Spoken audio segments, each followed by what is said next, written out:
Welcome to Breaking Par with Bernard Sheridan, the golf instruction podcast that helps you take control of your game. Now, here's your host, the founder of Par Breakers Golf Academy and certified Golf Channel Swing Fix instructor, Bernard Sheridan. Exactly. Yeah, so that's nice. So you mentioned training aids. So let's dive into that a little bit. Are there specific training aids that you gravitate towards for your students? Are there specific training aids that you gravitate more towards for your junior students as opposed to your adult students? Yes, there is. For the kids, the juniors, the training aids that seem to work the best with them are the U.S. Kids Golf Speed Trainers. They're very good. The kids really like them. What else seems to work? Obviously, for both adults and kids, the foam noodles, alignment rods, all of those things are great.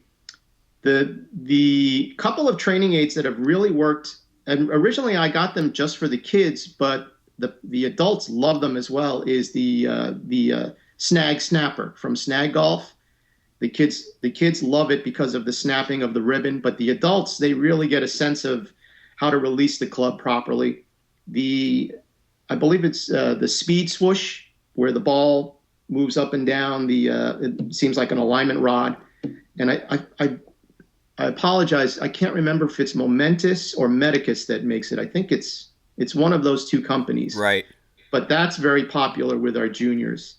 And also, I like to use a lot of elastic bands, help them feel resistance in certain areas of the swing. And that works with both adults and juniors too. Balance discs, and I think that's about it. The swing guide is also very good. So those are the basic training aids that I use. So are there any particular drills that you favor or that you could suggest for the average player to be working on? And if that's the case, the next question, which is going to be kind of like a dual question here, is what do you find is most of the things that people are having problems with that are coming to you? The drills, I have several drills that I like to use. Most of them involve motion. A lot of times we get so locked into positions, and I'm not saying those are bad. I mean, we need to know where we're supposed to be in the golf swing, but in what we're also trying to do is we're trying to connect those positions, whether it's the top of the backswing, halfway down, finish, and put those together into one fluid motion. And one of the things that we tend to forget, whether it's the student or the instructor, is that, especially when we focus on impact, is that impact is not a position. It's a camera frame. It's one single moment in the entire motion. And so what happens is you see, especially a lot of beginners, they think about the position and then they try to get there. And then you can actually see them stop and then continue. So I like a lot of free flow motion. So sometimes step drills where they're just going back and forth, and then coordinating the steps of their swing, which would represent the shift pattern in their swing. So they would take a step to the right, backswing, step to the left, downswing into the finish, back, and through like this, and alternating their feet with the hit of the club on the turf or on the grass or on the mat. And when they get that, and then doing that with the ball in front of them, is you start to see that one thing you'll actually see is how, as soon as the ball is in front of them, they suddenly turn into Frankenstein. Mm-hmm. So this motion that just kind of looked like this, suddenly with the ball in front of them becomes more at the ball, yes. And I think that's a good eye-opening experience for them. But what's nice about it is as they get the hang of it, that disappears right away. And it's not like one of those, 6 months from now, you'll be better at this. This is one of those things that sometimes in as little as 5-6 swings, they're like, wow, that was really easy. Is that all I'm supposed to do? Well, in a way, yeah. So I like those kind of drills. And sometimes just focusing on something rather than impact. Not that impact's not important. Obviously it is. It's the club hitting the ball. But sometimes what I'll say is, I want you to focus on your finish. hold your finish for 3 seconds, hold your finish till the ball lands. Yeah. And what happens is you see a lot of times, whether it's adults or kids, they when they focus on getting the finish, they can't believe that the ball that they see going out on the range is their ball. Is that my shot? No, that's you. Or sometimes they'll hit the ball and they're so used to looking left and right for their ball that they don't realize that the ball that went dead straight is actually there. So where'd it go? Where'd it go? So Yeah. So I know that for me too, finish, I'm always trying to get them to think more about finish exactly. than about impact, because what and what I tell my students is, if you're going to go to a destination and you have your iPhone out and you pull up Google Maps and you type in where you want to go, you don't type in halfway through Right. impact, which is halfway through. The final destination is finish. So let's think about the final destination. And if we input that into our brain like it's a computer, just like we are putting it into a navigator, Right. then we're more going to flow through and not worry about impact as much. We're going to swing more freely to get to a finish, and then all of a sudden we'll realize that, hey, we don't have to worry about, do we have a flat left wrist? Are we in this position? Are we getting forward shaft lean? Because those things will happen by themselves. We won't have to actually try to make them happen. And what's interesting, and I know earlier we were talking about things like TGM and stack and tilt, and this is where a lot of my, I want to call it research or talking with some of the folks that are, we mentioned the science guys, and I'll give them a little plug, guys like Michael Michaelides, Brian Manzella, and Michael Jacobs. Those guys, what I've learned from them is, believe it or not, a lot of this stuff works so well with kids is that, taking their mind off of trying to be the perfect swinger and just realizing, hey, it's just like throwing a ball. It's like when you learn how to hit a ball or play soccer, you don't worry about positions, you make the motion. And so a lot of the stuff that I've learned through them has really helped me improve my junior programs in that extent. Yeah, I mean, and those guys, they're real into the science of it, and but what I'm finding is, as they get more into the depth of the science of this, that they're finding that it's actually bringing them back to where the motion is really what is going to create the science to happen, and which is more like old school, really. So it's kind of like validating some of those things, and I think that as over the course of the past 20 some years, golf has become sometimes in instruction wise more of a position type thing or a specific style, and that the science is starting to open up and make it more of what it should be, which is a free flowing motion sport that is not worried about positions, and it's more like the way other sports are that become more reactive and more natural. Yes, and I think that's why you see a lot of the younger players coming out now, the superstars like a Jordan Spieth. And I was never a big fan of the term homemade swing. Is that always seemed to imply that it's ugly, but it still works. But I think that what you see from them is they're relying more on their athleticism, their natural abilities, and everybody has that natural ability. When people come up to me and they say, "Oh, I never played sports," and I said, "That you can stand, you can walk, you know your right foot from your left foot, so you have athletic ability," and so that's what I try to get them to wake up their senses to, is you can do this. And I believe that a lot of the work that I've been doing and a lot of the stuff that I've been learning from people is exactly going towards that, is that, yes, you can have that homemade swing and still be a very good, successful golfer. Well, I know that it shows through you. You're very passionate about what you do. You're very involved.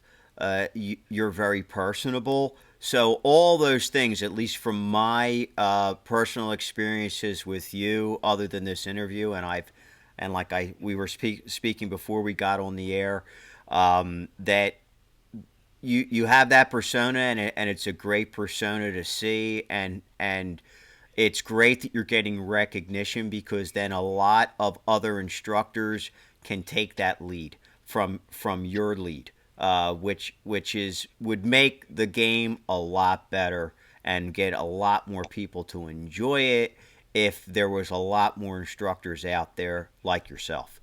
And I feel very strong about that. And I usually don't say these kind of things to people, but I feel very strong about that for you. I think that you really are an excellent example, to the way things should be conducted in an incredibly professional manner, and in a very relaxed manner that you make people feel comfortable, like you've known them your whole life. Uh, I'm smiling now because I was just looking at the screen, and I'm like, well, see the light behind my head? Yeah. There's my halo. It's your little halo. That's my halo. Yeah, I've been noticing that the whole time. I appreciate your kind words. That's very nice of you to say. I think what's really important, and I've taken it upon myself to try and be a good example to others, is that the old saying of the man that thinks he knows everything knows nothing or will learn nothing. And one of the things that I've done over the past 8-9 years, so to speak, is to actually take the attitude of, you know what, I'm the dumbest man in the room, so the only thing I can do is get better. So whether it's a seminar or a dinner or on the phone with someone or texting them, is if I can walk away with one little piece of nugget, a little nugget of information, I'm already a better teacher. And that's the way I look at it, is, you know what, that's why a lot of people, I think, look at me as like, you have no ego. Ego's got nothing to do with it. I have a huge ego. It's not that. It's the fact that it doesn't bother me if someone tells me I'm wrong. That's the key. Someone says, I think you've got it wrong. Well, okay, fine. I'm not mad about that. Just, really? I got it wrong? All right, educate me. Tell me how I got it wrong. And when they tell me, I'm not sitting there going, how dare you talk to me that way? I'm thinking it's like, oh, you know what? That makes total sense. I should look into that. And I think that if more instructors had that kind of an attitude, that's where golf instruction would really thrive, is going, you know what? I don't know. And I've heard that from other instructors in the past that I really respect. And I think that's where I learned it from. So I'm kind of trying to pay it forward in that means. I agree, and I feel the same way, and that's a big reason why, I did 40 episodes of this podcast with just me, and I said, you know what, I need to get more insight from other great instructors that are out there. I need to bring their outlook, their knowledge, their experiences to as many people as I possibly can, and it'll help also.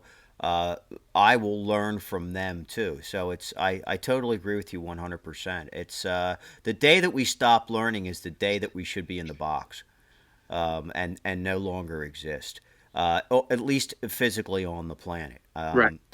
And that's when we should stop learning, and probably even then we're still learning. I guess we'll learn once we go into the great beyond. That's when we go like, oh man, that was it. Oh yeah, I forgot that.